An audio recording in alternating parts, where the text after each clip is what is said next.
Bonjour les amis, une fois de plus c'est Roland Gallo dans cette nouvelle vidéo. Je suis content de vous voir aujourd'hui. Comme vous avez bien lu le titre de la vidéo, aujourd'hui on va parler de Catalina. Il est bien vrai que Novelas a arrêté la diffusion à cause de la crise sanitaire qui est actuellement dans notre pays. Mais ne vous inquiétez pas, ce n'est pas un souci. Il vous suffit juste de vous abonner à cette chaîne et vous aurez chaque épisode de la saison 3 de Catalina. Donc aujourd'hui, on va voir l'intégralité de la saison 3. Donc on va finir toute la saison 3 dans cette vidéo, la saison 3 de Catalina. Mais avant de commencer cette vidéo, j'aimerais d'abord vous parler de Trésor Hôtel.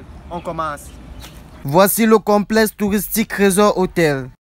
Réception, chambre standard classique, salle de bain, écran LED plus Wi-Fi, snack bar et détente. Passez une très belle soirée autour d'une bonne bière. Trésor Hôtel met à votre disposition une piscine de 25 sur 12 mètres à 2 bassins, une piscine pour enfants ouverte 7 jours sur 7 avec la présence de 2 maîtres nageurs. Alors profitez de la journée durant votre séjour à Trésor Hôtel. Un restaurant pouvant contenir jusqu'à 100 à 150 places avec des charmantes hôtesses pour vous garantir la qualité du service. Trésor Hôtel n'arrête pas de nous surprendre et met à votre disposition une salle de sport, gym, musculation et danse, sport de combat. Donc pour tous vos loisirs sportifs, n'hésitez pas à passer un bon séjour à Trésor Hôtel. Trésor Hôtel dispose aussi des chambres standards, une salle de bain, une connexion internet par Wi-Fi, communication téléphonique, espace de travail, minibar, téléviseur, écran plasma LED. Oh là là là là là là, tout ce qu'il faut pour passer une nuit de rêve. Alors, pour vos événements, mariage, fête d'anniversaire, soutenance ou tout autre événement, n'hésitez pas à réserver des places VIP à Trésor Hôtel afin de satisfaire le plaisir de vos invités. Alors, Trésor Hôtel est situé au Cameroun, dans la ville de Douala, plus précisément quartier PK8. Si vous voulez faire des réservations, contactez-les directement sur leur page Facebook. Ok, fini la publicité, donc on se retrouve dans la vidéo Catalina, saison 3, de l'épisode 1 jusqu'à la fin. Ciao. Hilda et les autres tentent de retenir Albert, mais il est totalement envoûté par Jessica. Il lui demande même pardon pour être parti soutenir sa fille. Le corps de la pauvre Amparo sera jeté comme un vulgaire détritus à la décharge publique. Santiago, Mariana et Sébastien suivent le concours de Miss Risaralda à la télé. Bien évidemment, Mariana souhaite que sa copine Diane a gagné, ne veut pas entendre parler d'une victoire de Catalina. Le présentateur demande à Danila ce qu'elle pense des couples vivant ensemble et qui sont du même sexe. Danila répond que l'égalité entre les hommes et les femmes est la chose la plus logique qui soit car nous devons tous avoir les mêmes droits. Elle est huée par le public. Le présentateur lui dit que la question faisait référence aux couples homosexuels. Danila s'excuse avant d'avouer avoir compris autre chose. Elle bégaye et dit que pour certains, c'est ce qu'il y a de mieux et pour d'autres, c'est complètement illogique. Elle ajoute que pour elle, chacun peut faire ce qu'il veut. Le public continue de la conspuer. L'inspecteur Gomez apprend à Miguel et Catalina qu'il faut capturer la tante de Danila car l'une d'entre elles est certainement Jessica Beltran. Catalina ne comprend rien. Sam révèle qu'elle se trouvait au restaurant à côté de la tante et quand elle a rejoint Miguel, il y avait une autre famille identique. Catalina est furieuse qu'elle n'ait pas dévoilé l'information plus tôt car Jessica utilise l'identité de sa sœur. Elle demande à la détective de prendre un verre à la tante de Danila pour comparer les empreintes digitales. À la question de savoir si des petits seins empêchent le bonheur ou suffisent au bonheur, Catalina répond que les petits seins suffisent au bonheur. Elle précise qu'on ne peut pas juger une femme en fonction de la taille de sa poitrine. Ce qui est beaucoup plus important et ce qu'on doit considérer, c'est l'intelligence de cette femme. Le public est convaincu. Au public qu'avant de se présenter à ce concours, elle a décidé de se retirer les implants mammaires qu'elle avait à cause d'une grave erreur qu'elle a commise par le passé. De participer à ce concours de beauté, c'était pour elle l'occasion de faire passer un message primordial à toutes les femmes qui pourront entendre. Nous les femmes, nous pouvons être respectées, être simplement belles et être heureuses aussi, nous pouvons tout à fait triompher. Pour cela, Il n'est pas nécessaire de devoir mentir. Les finalistes ont terminé de répondre aux questions. Le jury doit donc délibérer pour élire la gagnante. Pour les intimider, Jessica demande à son tueur à gages de se mettre devant la table du jury. Christian, le juré corrompu, vote pour Daniela. Felipe pense que Daniela Ibarra n'a pas sa place ici. Isabella doit trancher. En aparté, elle confie à Felipe que l'homme qui se trouve juste devant la menacée de mort.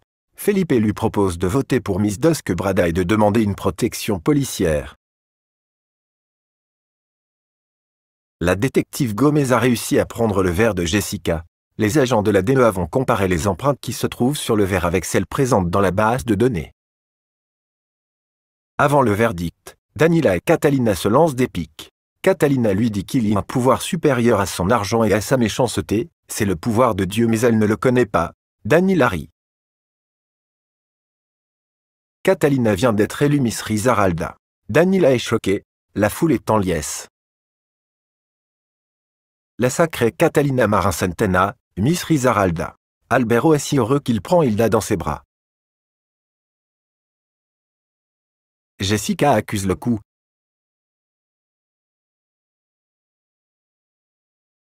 Alors que Catalina défile en tant que reine de Risaralda, Daniela pleure et préfère partir.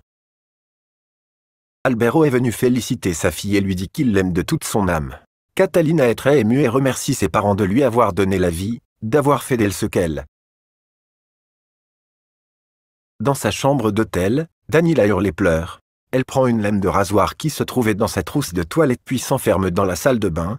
Jessica frappe à la porte mais elle ne répond pas. Pendant ce temps, les hommes de Jessica sèment la terreur et tirent sur tout ce qui bouge.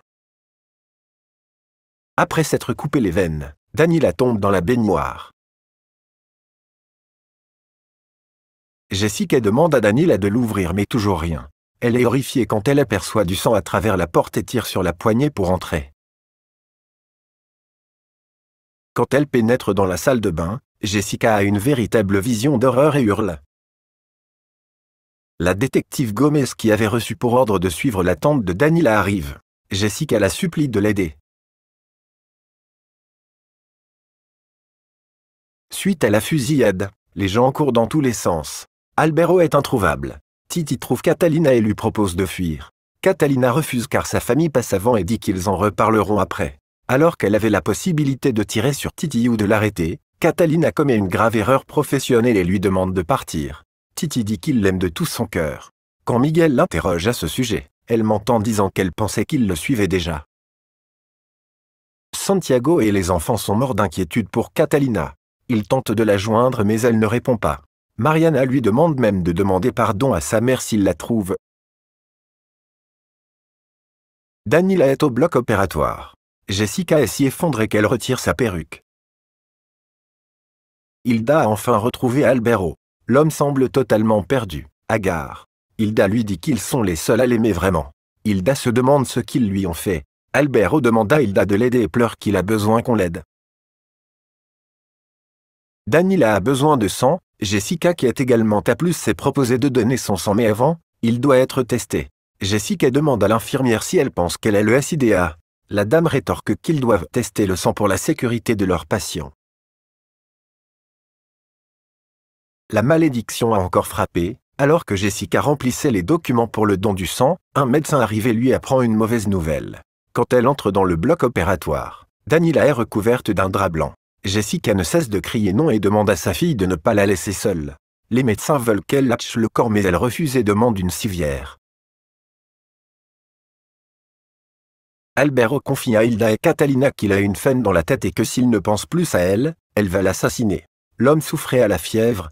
Hilda prend Catalina en aparté et lui explique que tout ça n'est pas normal et que quelqu'un a dû l'ensorceler. Voici les résultats de l'examen sanguin. Jessica a le SIDA. Alors que Jessica et son garde du corps emportent le corps de Daniela, la détective Gomez, qui a reconnu Jessica, les empêche de partir. Déterminée à emmener le corps de sa fille, Jessica la tue. Mariana et Sébastien pleuraient sont très heureux de revoir leur maman saine et sauve. Mariana veut savoir si leurs parents vont se remettre ensemble. Santiago répond qu'il a 6 mois pour régler sa situation avec Zorey. Jessica tente de joindre un médecin mais il ne répond pas. Elle demande à sa fille de s'accrocher et répète sans cesse. « Tu ne m'as pas quitté. »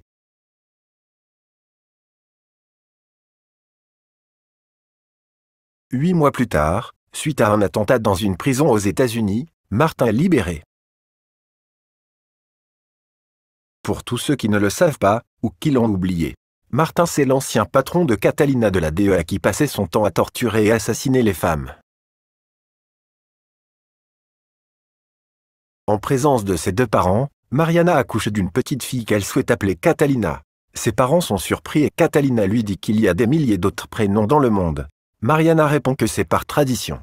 Il y aura désormais 3 Catalina, Catalina Santana qui sera Catalina la Grande, Catalina Marin Santana qui sera Catalina la Moyenne et Catalina Sanin qui sera Catalina la Petite.